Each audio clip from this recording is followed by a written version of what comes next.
একদম তাড়িয়ে দেওয়া উচিত, 14 তলায় গিয়ে যাতে পদত্যাগপত্র পাঠায়। আমি বলবো যদি সত্যি 27 তারিখ নবান্ন অভিযান হয়, ছাত্র সমাজ করে, 26 তারিখের মধ্যে পদত্যাগ করুন, যাতে গুলি না চালাতে হয়, তৃণমূলের মধ্যে গুলি যাতে না চালাতে হয়।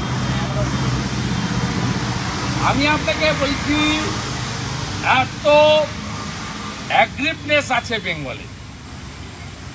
আপনারা ওই দিনের রাত দেখেছেন, ওই দিনের রাত দেখেছেন। আমি আপনাকে বলছি মানুষ ফুটছে।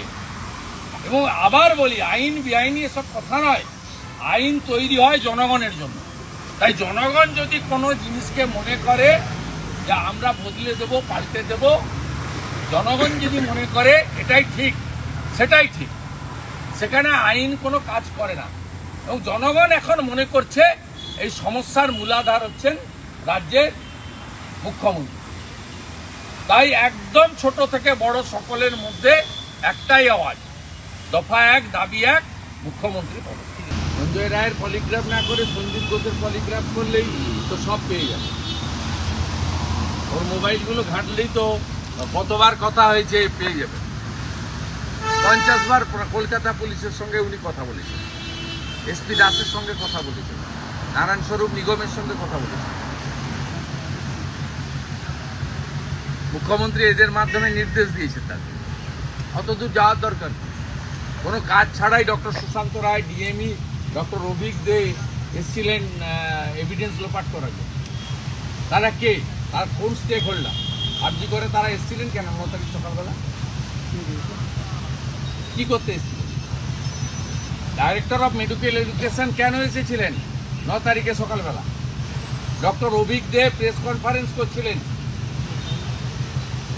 পাশে দাঁড়িয়েছিলেন, ছবিতে সবাই দেখেছি। কেন এসেছিলেন তারা? কে তাদের পাঠিয়েছে? ট্রেনে হিঁচড়ে নিয়ে গিয়ে একটা বোনের নিথর দেহকে উপযুক্ত সম্মান জানানো, তার পরিবারকে শেষ মুহূর্তের দেখা, যা আমাদের হিন্দু বাঙালি সংস্কৃতিতে আর আছে, এগুলো কিছুই করতে দেননি।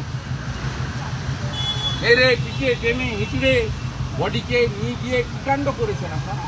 তাড়াতাড়ি নিয়ে গিয়ে ও তার বাবা মার পাশে মিঠু মজুমদার আর নির্মল ঘোষ, এই দুটোকে তো আগে অ্যারেস্ট করা উচিত। একটা ইলেকট্রনিক্স চ্যানেলকে বলানো হয়েছে তার বাবাকে দিয়ে, আমার মুখ্যমন্ত্রীর উপর আস্থা আছে। আমরা ফোনে কথা বলেছিলাম, ইঙ্গিত করে বলা হয় যে অন্য রাজনৈতিক দল বিষয়টা ঢুকতে চেয়েছিল, আমি ঢুকতে দিইনি। ও প্রম্পট করছে পাশে দাঁড়িয়ে মিঠু মজুমদার, কাউন্সিলর, সবাই দেখেছে কি করে তার বাবা। আমরা যখন হাইকোর্টে চলে গেলাম, তারপরে তার পিতৃদেব কি করে পাওয়ার অফ অ্যাটর্নি দিয়ে, মানে ভোকালতনামায় সই করে তার পক্ষ থেকে 11th আওয়ারে সম্মানীয় আমাদের আইনজীবী, সিনিয়র আইনজীবী বিকাশ ভট্টাচার্যকে দিলে। প্রথম তো কোর্টে আমি গেছি, আমার লয়ার গেছে, কোস্ত বাকি গেছে। পরের দিন সকালবেলা তো ফার্স্ট হিয়ারিং কমপ্লিট হয়েছে। তার মানে তার বাবাকে, তার মাকেও এরা প্রেসারে রেখেছিল। তাই এই ঘটনার সঙ্গে সরাসরি তৃণমূল যুক্ত। মিঠু মজুমদার পাশ থেকে দাঁড়িয়ে প্রম্পট করেছে, নির্মল ঘোষ মিঠু মজুমদার ঘিরে রেখেছে, তার বাড়িতে কাউকে ঢুকতে দেয়নি, কারোর সঙ্গে কথা বলতে দেয়নি। প্রত্যেকটা ছত্রে ছত্রে তৃণমূল কংগ্রেসের ইনভলভমেন্ট, কনস্পিরেসি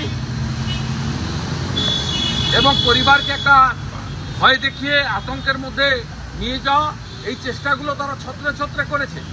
তাই সুপ্রিম কোর্ট যা করছেন ভালো করছেন, কিন্তু 9 তারিখের ঘটনা এবং 14 তারিখের পরিকল্পিত ভ্যান্ডালিজম, এর সঙ্গে এই রাজ্যের শাসক দল, কলকাতা পুলিশ ও তৃণমূল কংগ্রেসের গুন্ডারা যুক্ত।